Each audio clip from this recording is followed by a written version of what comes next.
Hello friends, welcome to our channel SSC exams with Kajal Agarwal. आज मैं आप लोगों को SSC stenographer grade C and D examination 2019 के बारे में बात करूंगी। इस एग्जामिनेशन में किस शिफ्ट में कितने मार्क्स इंक्रीज किए गए हैं, एग्जामिनेशन की फाइनल एक्सपेक्टेड कट ऑफ क्या रह सकती है वो मैं आप लोगों को बताऊंगी। साथ ही मैं बात करूंगी वैकेंसीज के बारे में कि इस एग्जामिनेशन के लिए कितनी वैकेंसीज और इंक्रीज हो सकती हैं। ये मेरा एनालिसिस आप लोगों द्वारा दिए गए गूगल फॉर्म के रिव्यू पर डिपेंड करेगा कि कितने मार्क्स किस शिफ्ट में इंक्रीज किए गए हैं। इस एग्जामिनेशन का फाइनल एक्सपेक्टेड कट ऑफ क्या रह सकता है वो मोस्टली डिपेंड करेगा एसएससी स्टेनोग्राफर 2017 के फाइनल कट ऑफ पर, क्योंकि 2017 एसएससी स्टेनोग्राफर एग्जामिनेशन में ज़्यादा वैकेंसी से डिक्लेयर नहीं हुई थी ग्रेड सी में। तब जो कट ऑफ हुआ था अभी भी वैसी ही सिचुएशन बनती दिख रही है, क्योंकि अभी जो वैकेंसी से डिक्लेयर की गई है वो वैकेंसीज बहुत कम है ग्रेड सी में। तो हो सकता है जैसे कि 2017 में ग्रेड सी में फाइनल कट ऑफ देखा गया था वैसा ही कुछ कट ऑफ यहाँ पर भी देखने को मिले, बल्कि उससे ज़्यादा ही देखने को मिलेगा, क्योंकि यहाँ नॉर्मलाइजेशन फैक्टर भी है जो 2017 एसएससी स्टेनोग्राफर एग्जामिनेशन के टाइम पर नहीं था। ग्रेड डी में वैकेंसी 2017 में काफ़ी सारी डिक्लेयर की गई थी। इस बार वैकेंसीज बहुत कम है, लेकिन वैकेंसीज डेफिनेटली इंक्रीज होंगी दोनों ही ग्रेड्स में, ग्रेड सी एंड डी। ये मैं आप लोगों को आगे वाली वीडियो में बताऊंगी। इसके अलावा एक थोड़ी सी इंपॉर्टेंट बात मैं आप लोगों से वीडियो के लास्ट में करूंगी, जो आप लोगों के लिए बहुत इंपॉर्टेंट रहेगी, आप लोगों को मोटिवेट करेगी, स्पेशली उन लोगों को जो बहुत अच्छा स्कोर नहीं कर पाए हैं इस एग्जामिनेशन में। तो प्लीज़ आप लोग इस वीडियो को कम्प्लीटली देखें, जिससे आप लोगों को आपके सभी क्वेश्चंस का जवाब मिल सके, जो मैंने अभी इसको वीडियो के स्टार्टिंग में बताया है कि मैं किन किन टॉपिक्स को डिस्कस करने वाली हूँ। अब मैं बात करूँगी शिफ्ट वाइज स्कोर इंक्रीमेंट के बारे में। सबसे पहले मैं बात करूँगी 22 दिसंबर फर्स्ट शिफ्ट के बारे में। इस शिफ्ट में करीब 12 नंबर इंक्रीज हुए हैं। नॉर्मली किस बेसिस पे है इंक्रीमेंट वो मैं आपको एक और बार बता दूँ। हर कोई ज़्यादातर स्टूडेंट 135 से 145 के बीच में स्कोर करते हैं, तो उन्हीं के बेस्ड पर मैं ये बता रही हूँ कि कितना इंक्रीमेंट हुआ है। जिनके इससे ज़्यादा स्कोर आया हुआ है, रॉ स्कोर जिनका 145 प्लस रहा है, 150 प्लस रहा है, उनके नॉर्मलाइज स्कोर में भी ज़्यादा अंतर देखने को मिलता है रॉ स्कोर से। जिनका 135 से कम स्कोर रहता है उनका स्कोर इंक्रीमेंट भी कम होता है। नॉर्मली कैंडिडेट्स 135 से 145 के बीच में ही स्कोर करते हैं, तो उनके नॉर्मलाइज्ड मार्क्स मैं आप लोगों को बता रही हूँ। 22 दिसंबर फर्स्ट शिफ्ट में करीब 12 मार्क्स इंक्रीज हुए हैं। जिन्होंने 135 से 145 के बीच में स्कोर किया है उनको करीब इतना ही इंक्रीमेंट देखने को मिलेगा। अगर कोई कैंडिडेट इससे ज़्यादा स्कोर करता है, रॉ स्कोर उसका 145, 155, 160 से ज़्यादा है, तो उसके नॉर्मलाइज्ड स्कोर हो सकता है 13 प्लस हो सकता है। मतलब जिसके स्कोर 160 प्लस रहा होगा उसके 173 प्लस स्कोर हो गया होगा 22 दिसंबर फर्स्ट शिफ्ट में।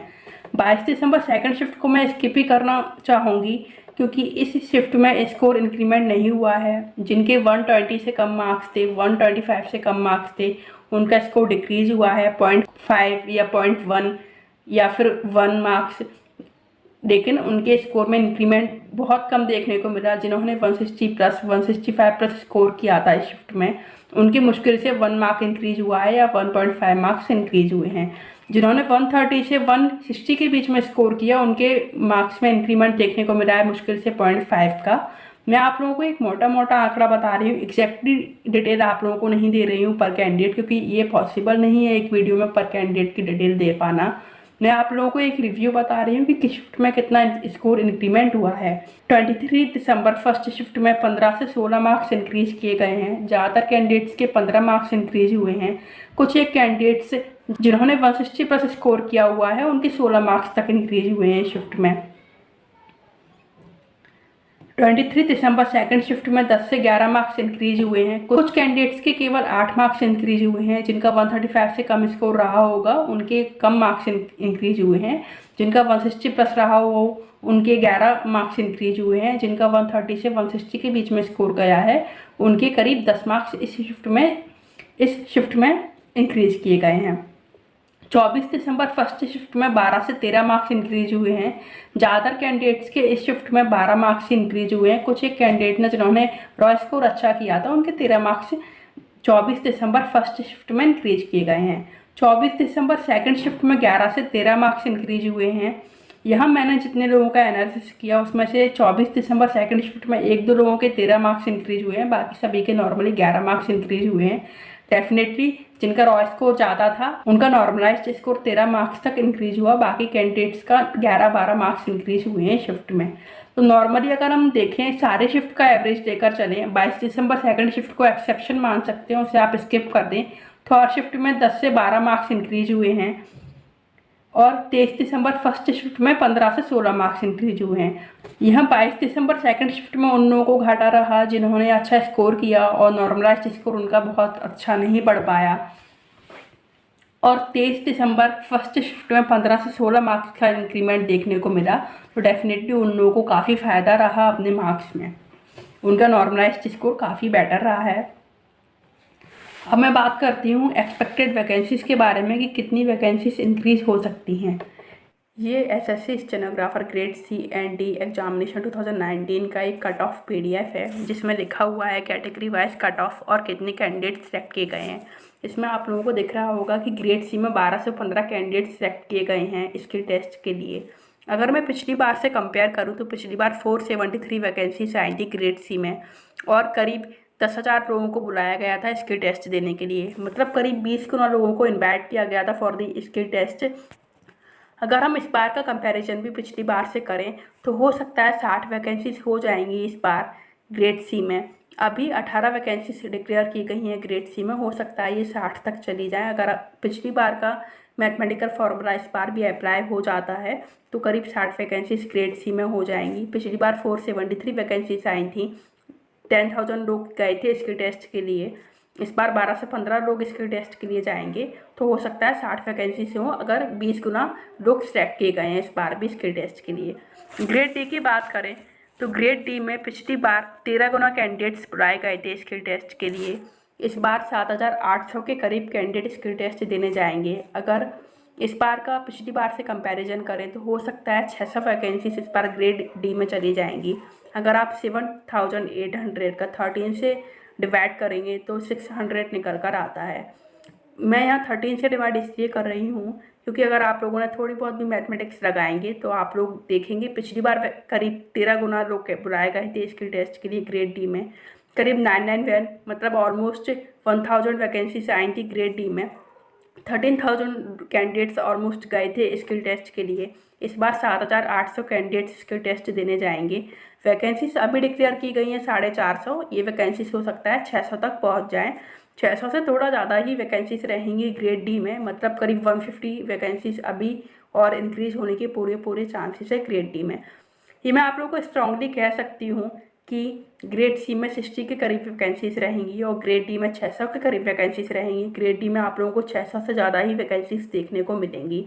ये पिछली बार के मैथमेटिकल फार्मूला को अप्लाई करके मैंने आप लोगों को बताया है। पिछली बार जो स्किल टेस्ट के लिए कैंडिडेट सेलेक्ट किए गए थे और फाइनली जो वैकेंसीज थी, इस बार को भी पिछली बार से कंपेयर करें तो ग्रेड सी में 60 के करीब वैकेंसीज और ग्रेड डी में 600 के करीब वैकेंसीज आप लोगों को देखने को मिलेंगी।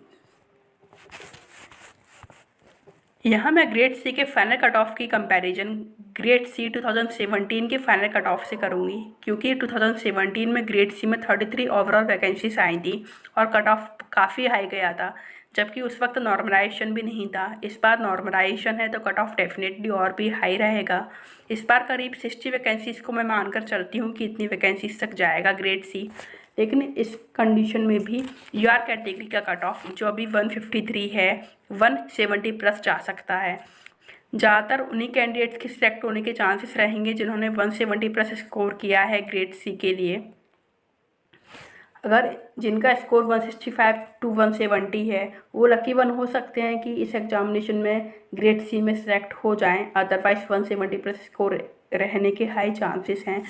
लेकिन अगर आप लोगों ने 160 प्लस स्कोर किया हुआ है तो भी आप लोगों को मोटिवेटेड रहना है और स्किल टेस्ट सी के लिए प्रैक्टिस करनी है। आपको 100 WPM to 120 WPM तक लिखने की प्रैक्टिस करनी है। आगे मैं आप लोगों को अपने अपकमिंग वीडियोस में स्किल टेस्ट के बारे में और ज़्यादा इन्फॉर्मेशन दूंगी। फाइनली अभी हम बात करते हैं कट ऑफ के बारे में। यूआर कैटेगरी का कट ऑफ जा सकता है 170 प्लस, क्योंकि मैंने 2017 का कट ऑफ देखा फाइनल, जिसमें यूआर कैटेगरी का कट ऑफ ऑलमोस्ट 167 168 ऐसा देखने को मिला है। यहाँ मैं एक एवरेज कट ऑफ की बात कर रही हूँ। अगर हम ऑर्गेनाइजेशन वाइज, डिपार्टमेंट वाइज या मिनिस्ट्री वाइज कट ऑफ की बात करेंगे तो कट ऑफ कहीं गिरता है, कहीं बढ़ता है, क्योंकि final cut off overall cut off नहीं होता, एक कॉमन कट ऑफ नहीं होता। ये कट ऑफ ऑर्गेनाइजेशन, मिनिस्ट्री और डिपार्टमेंट वाइज डिफर रहता है। यहाँ मैं ओवरऑल कट ऑफ की बात करूँ तो 170 कट ऑफ रहेगा यूआर कैटेगरी के लिए। ओबीसी का कट ऑफ भी 162 169 रहेगा। ओबीसी और यूआर कैटेगरी के कट ऑफ में बहुत ज़्यादा डिफरेंस नहीं होता। ईडब्ल्यूएस कट ऑफ जा सकता है 165 प्लस, एससी कट ऑफ जाएगा 160 प्लस, एसटी कट ऑफ रहेगा 150 प्लस।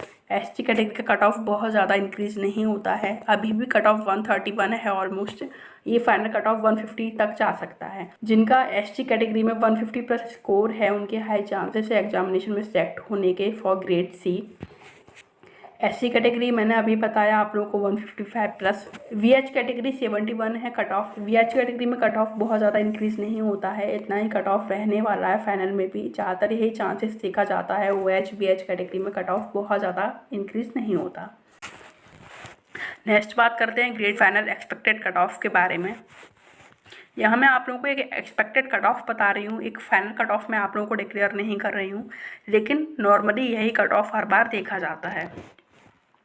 अगर मैं इस बार के कट ऑफ की कंपैरिजन करूँ पिछली बार के ही कट ऑफ से, क्योंकि उससे पिछली बार भी करीब 1400 के करीब वैकेंसीज थी ग्रेड डी में, इस बार ही वैकेंसीज बहुत ज़्यादा कम हुई हैं, तो डेफिनेटली कट ऑफ बहुत ज़्यादा रहेगा। ऊपर से नॉर्मलाइजेशन फैक्टर भी काफ़ी हद तक डिपेंड करेगा। इस बार यूआर कैटेगरी का कट ऑफ जा सकता है for grade D 160 plus, EWS category 155 plus, OBC category cut off रह सकता है 155 प्लस।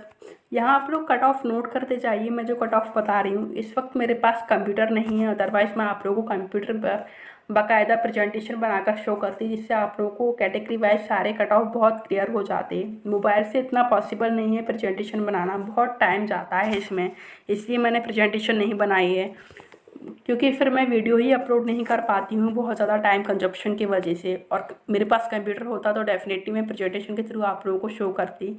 सो प्लीज़ अभी आप इससे काम चला लीजिए। नेक्स्ट टाइम मैं आप लोगों को कंप्यूटर अरेंज करके प्रेजेंटेशन शो करने की पूरी कोशिश करूँगी। इसलिए आप एक कट ऑफ वीडियो देखते हुए अपनी कैटेगरी के हिसाब से कट ऑफ को नोट कर सकते हैं, उससे अपने माइंड में लर्न कर सकते हैं। ये कट ऑफ डेफिनेटली आप लोगों को बहुत हेल्प करेगा अपने फाइनल एग्जामिनेशन तक ले जाने में, क्योंकि मैं अपने एक्सपीरियंस से ये बता रही हूँ, कई लोगों के एनालिसिस से ये बता रही हूँ, और साथ ही पिछली बार के एग्जामिनेशन पे फाइनल कट ऑफ के एनालिसिस पे आप लोगों को बता रही हूँ 2017-18 का जो फाइनल कट ऑफ रहा था। SC category 135 plus, ST category 125 plus. अभी यहाँ पर एसटी कैटेगरी का कट ऑफ 96 97 लिखा हुआ है, लेकिन ये कट ऑफ आराम से 120 प्लस चला जाएगा। यूआर कैटेगरी का फाइनल कट ऑफ जा सकता है 160 प्लस, अभी 134 कट ऑफ है, ये कट ऑफ 160 प्लस जा सकता है for grade D. EWS category का कट ऑफ जा सकता है 155 plus, OBC category 155 plus, SC category 135 plus, ST category 120 plus, OH category, VH category and others PWD अपना कट ऑफ इतना ही लेकर चलें। बहुत कम कंडीशंस में ये कट ऑफ इंक्रीज होता है। नॉर्मली अदर्स पीडब्ल्यूडी मान सकते हैं कट ऑफ 70 तक जाएगा, वीएच कैटेगरी 70, ओएच कैटेगरी 80। इससे ज़्यादा इंक्रीमेंट नॉर्मली इस कट ऑफ में देखने को नहीं मिलता। इसी कट ऑफ पर वो लोग नॉर्मली सेलेक्ट हो जाते हैं, क्योंकि यहाँ पर कॉम्पिटिशन थोड़ा कम रहता है in comparison to other categories. I hope आप लोगों को वीडियो समझ में आई होगी। जिन्हें वीडियो देखने में दिक्कत हुई because of lack of presentation, तो वो लोग वीडियो को थोड़ा स्किप करके या फिर कहीं पॉज करके देख सकते हैं, अपना कट ऑफ माइंड में रन कर सकते हैं। ये कट ऑफ डेफिनेटली आप लोगों को हेल्पफुल रहेगा और फाइनल कट ऑफ से डेफिनेटली मैच करेगा। मैंने पिछली बार भी जो कट ऑफ वीडियो बनाई थी सीबीटी एग्जामिनेशन कंडक्ट होने के बाद, तो उसमें मैंने जो कट ऑफ एक्सपेक्ट की थी एग्जामिनेशन में वही कट ऑफ देखी गई है। कट ऑफ इंक्रीज़ नहीं हुई है। ग्रेड सी और ग्रेड डी में ऑलमोस्ट वही कट ऑफ रही है। बहुत कम इंक्रीमेंट डिक्रीमेंट देखने को मिला, जो नॉर्मली होता ही है। अदरवाइज़ वही कट ऑफ रही है जो मैंने एक्सपेक्ट की थी, क्योंकि मेरा एक्सपेक्टेशन काफ़ी सारे एनालिसिस पर डिपेंडेड रहता है। ये डेफिनेटली आप लोगों को हेल्पफुल रहेगा। अब मैंने बात कर दी शिफ्ट वाइज स्कोर इंक्रीमेंट के बारे में, कट ऑफ के बारे में, एक्सपेक्टेड वैकेंसी इंक्रीमेंट के बारे में। अब बात करते हैं थोड़ा सा मोटिवेशन के बारे में। कई लोगों के इतने स्कोर नहीं रहा होगा जितना मैंने फाइनल एक्सपेक्टेड कट ऑफ बताया है। कई कैंडिडेट्स ऐसे भी होंगे जिनका कट ऑफ भी क्लियर नहीं हुआ, इसके टेस्ट के लिए वो सिलेक्ट नहीं हो पाए। वो लोग निराश ना हो, उनके पास अभी एसएससी स्टेनोग्राफर 2020 एग्जामिनेशन है, तो वो उसके लिए अच्छे से प्रिपरेशन करें। ये एग्जामिनेशन मई जून में कंडक्ट होने की पूरे चांसेस हैं, क्योंकि मई में एसएससी के पास ऑलमोस्ट कोई एग्जामिनेशन नहीं है। सीजीएल एग्जामिनेशन 29 मई के बाद कंडक्ट होंगे, तो हो सकता है मई पूरा फ्री है तो मई में ही एग्जामिनेशन कंडक्ट हो। अगर मई में एग्जामिनेशन कंडक्ट नहीं होगा तो डेफिनेटली जून में एसएससी स्टेनोग्राफर 2020 एग्जामिनेशन कंडक्ट होगा।